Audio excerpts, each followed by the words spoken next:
பிரான்சில் கருக்கலைப்பை அரசியலமைப்பு சட்ட உரிமையாக்கும் வரலாற்று சிறப்புமிக்க முடிவுக்கு அந்நாட்டு நாடாளுமன்றம் ஒப்புதல் அளித்துள்ளது. பெண்கள் கருவை கலைப்பதற்கு சட்ட உத்தரவாதம் அளிக்கும் வகையில் பிரான்ஸ் அரசமைப்பின் பிரிவு 38 திருத்தம் கொண்டு வரும் மசோதா நாடாளுமன்றத்தின் தேசிய பேரவை செனட் அவைகளில் தாக்கல் செய்யப்பட்டது. இந்நிலையில் நாடாளுமன்ற கூட்ட அமர்வில் 780 உறுப்பினர்கள் ஆதரவுடன் கருக்கலைப்பை பெண்களின் அடிப்படை உரிமையாக அங்கீகரிக்கும் சட்ட மசோதா நிறைவேற்றப்பட்டுள்ளது. இதன் மூலம் அரசியல் அமைப்பில் கருக்கலைப்பு உரிமைகளை வெளிப்படையாக பதிவு செய்த முதல் நாடாக மாறியுள்ளது பிரான்ஸ். அமெரிக்காவில் கருக்கலைப்புக்கு வழங்கப்பட்டு வந்த அரசியலமைப்பு சட்ட உரிமையை அந்நாட்டு நீதிமன்றம் கடந்த 2022 ரத்து செய்தது.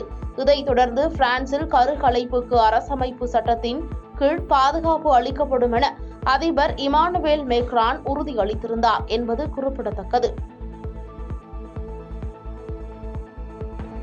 பாதகம் செய்பவரை கண்டால் நாம் பயங்கொள்ளலாகாது பாப்பா, மோதி மிதித்து விடு பாப்பா, அவர் முகத்தில் உமிழ்ந்து விடு பாப்பா.